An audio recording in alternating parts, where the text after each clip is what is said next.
Did Mark copy Homer to create Jesus? Chapter 1, The Shocking Claim. What if I told you the Gospel of Mark, the very first written story of Jesus, was not original at all, but a clever remix of Homer's Odyssey? This is the claim hidden in Igor Bergler's Michelangelo's Lie, a claim so dangerous that, according to the novel, Michelangelo himself was hunted for it. But what's the evidence? Let's dive in. Chapter 2. The Odyssey versus the Gospel of Mark. Let's put the two texts side by side, just like Igor Bergler does in Michelangelo's Lie. Odysseus and the Cyclops, Jesus and the demons. In the Odyssey, Odysseus blinds the Cyclops Polyphemus, who calls upon Poseidon for revenge. Odysseus escapes by tricking the Cyclops and clinging to pigs and sheep. In Mark's Gospel, Jesus meets a possessed man, drives out the demons, and sends them into pigs, who then rush into the sea and die. Same animals, same theme of escape through swine. Calming the storm. Odysseus's ship is battered by storms sent by the gods. He prays and survives by divine favor. In Mark, Jesus is on a boat during a storm. His disciples panic. Jesus wakes up and commands the wind to stop.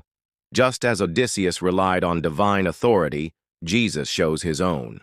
Both episodes center on commanding nature at sea.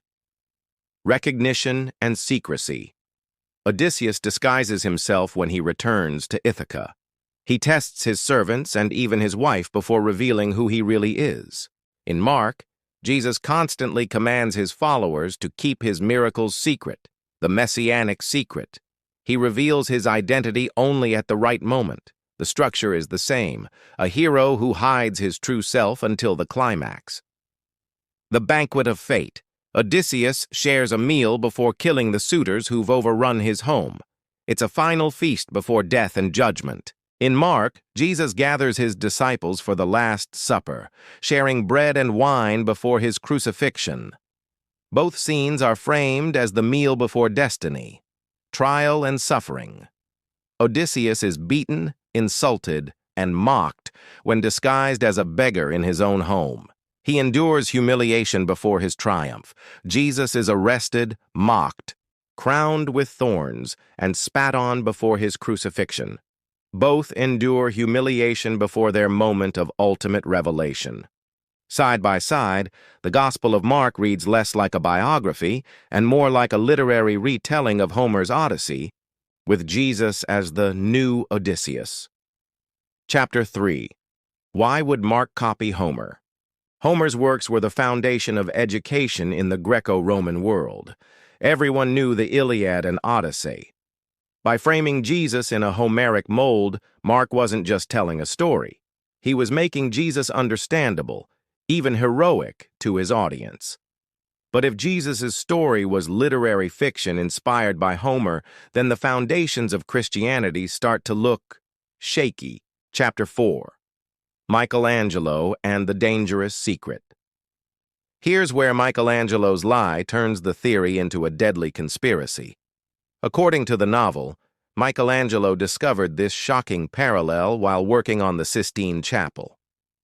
Vittoria Colonna, a powerful noblewoman and secret Vatican agent, feared that Michelangelo's discovery would destroy Christianity, and so he was hunted.